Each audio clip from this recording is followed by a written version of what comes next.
2500. Berapa lama proses identifikasinya juga kita akan bahas bersama Kepala Departemen Forensik dan Mediko Legal Fakultas Kedokteran Universitas Metodis Medan, Dr. Nasib Mangoloi Situmorang lewat sambungan Zoom. Selamat siang dokter, dengan Bella di studio. Selamat siang Bella. Dokter, biasanya apa saja data-data yang dibutuhkan untuk proses identifikasi korban? Nah, untuk proses identifikasi itu ada beberapa data yang dibutuhkan, yaitu data antemortem. Data antemortem itu artinya adalah data yang dimiliki oleh setiap orang semasa dia hidup yang terakhir. Contoh data itu apa? Data yang terakhir pakaiannya, pakaian terakhir dia berangkat pakai apa? Sepatunya yang terakhir sepatu apa? Pakai kalung atau pakai cincin atau pakai kacamata atau pakai, pokoknya ada perhiasan. Lalu KTP-nya, itu data-data antemortem. Maka yang diperlukan data antemortem ini adalah kepada orang yang terakhir melihatnya berangkat itu. Itu sebenarnya yang sangat dibutuhkan. Sebelum dia naik ke dalam pesawat atau bus atau jalan itu, sebelum kejadian, dia memakai baju apa yang terakhir. Data-data inilah yang dibutuhkan, dan kalau ada foto, lalu kalau ada foto bagaimana foto giginya ada, itu data-data selama dia hidup itu kita butuhkan. Lalu yang kedua adalah data postmortem. Data postmortem adalah data atau keterangan-keterangan atau alat-alat yang dijumpai pada jenazah pada saat ditemukan. Pakaiannya warna apa, dia pakai kacamata atau tidak, pakai kalung, pakai cincin atau tidak, pakai tali pinggangnya warna apa, pakai sepatunya bagaimana, warna apa, merek apa. Nah, itu juga akan didata nanti pada saat data postmortem. Nah, setelah itu baru data yang terakhir antemortem dan data postmortem ini direkonsiliasikan, nanti dicocokkan. Nah, kalau sudah cocok, nah menurut tim DVI itu sudah cocok, maka direkonsiliasi, didiskusikan dengan keluarga. Lalu diberitahukan kepada keluarga, inilah namanya, ini apakah mereka terima, baru rilis. Itulah dia dalam pemeriksaannya. Dokter, kalau tadi dikatakan kan ada mungkin baju dan juga mungkin tanda lahir juga, atau menggunakan kacamata atau tidak, itu mungkin jelas. Biasanya kendala yang ditemukan oleh tim DVI dalam proses identifikasi ini apa, dok? Nah, kendala yang ditemukan dalam proses identifikasi itu adalah yang pertama, kalau data antemortemnya tidak ada. Itu. Lalu yang kedua adalah kalau jenazah itu tidak utuh, atau ada beberapa body part atau bagian-bagian tubuh seperti organ-organ yang berserakan di situ. Nah, itu yang kendalanya, kita tidak bisa mengidentifikasinya. Nah, kalau data-data di antemortem bisa mendukung. Nah, kalau memang ada body part atau bagian tubuh seperti organ, itu kan harus dikembalikan ke tubuh jenazah itu kembali.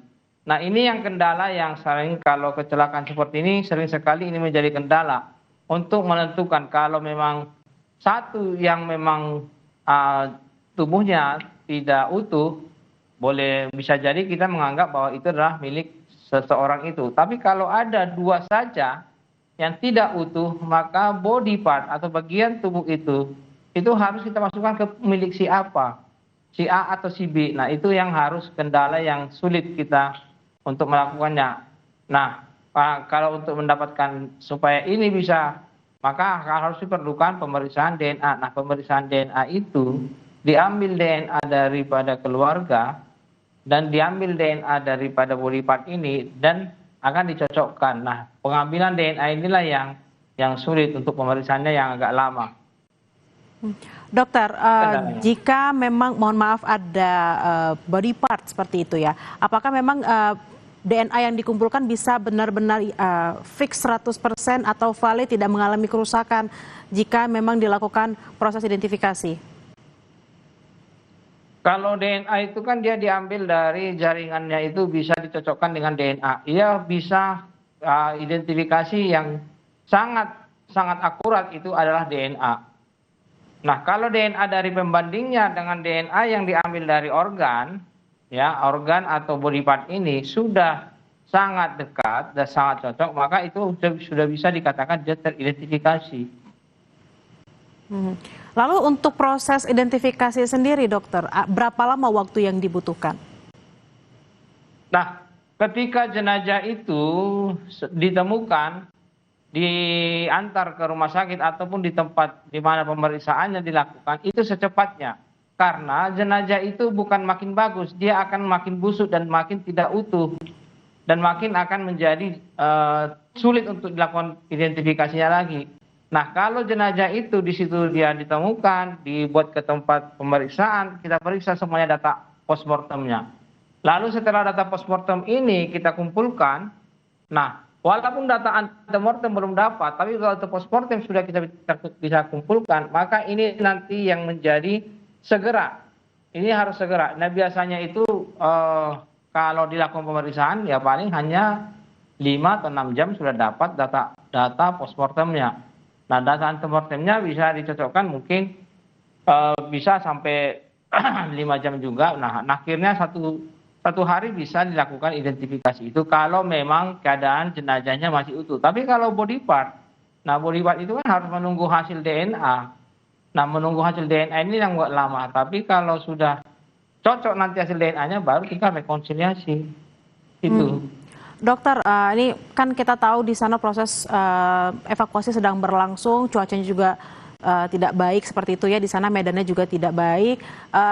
Berapa lama waktu yang bisa dipergunakan untuk benar-benar memastikan proses identifikasi dari para korban? Mohon maaf sekali lagi karena memang kita tahu di sana situasi dan kondisinya memang sedang tidak baik gitu. Seperti berapa lama atau mungkin ada berapa hari seperti itu, Dok? Nah, kalau dia kan tergantung kepada cuacanya sebenarnya, proses pembusukannya. Nah, yang paling utama di dalam evakuasi itu ketika ditemukan jenazah itu, contoh ditemukan di satu tempat, maka benda di samping jenazah itu juga harus diikutsertakan. Contoh, kalau seseorang memakai kalung, ketika jatuh kalungnya terlepas, maka harus dicari apakah memang di sekitar situ ada kalungnya atau cincinnya atau bagian tubuh bagian badannya, bajunya itu yang ada di situ. Nah, itu harus dimasukkan ke dalam kantong jenazahnya supaya itu membantu dalam proses nanti identifikasi. Nah, berapa lama dia bisa nanti dievakuasi? Nah, selagi masih ada utuh jenazah itu. Nah, kalau sudah dimasukkan ke dalam kantong jenazah, diusahakan jangan sampai dia ada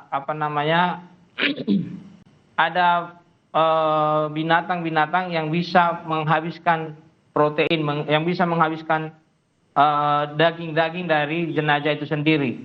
Nah, kalau jenazah itu pembusukannya kan sudah terjadi, sudah mulai busuk, dia adalah di atas 24 jam. 24 jam sudah mulai pembusukan berlanjut.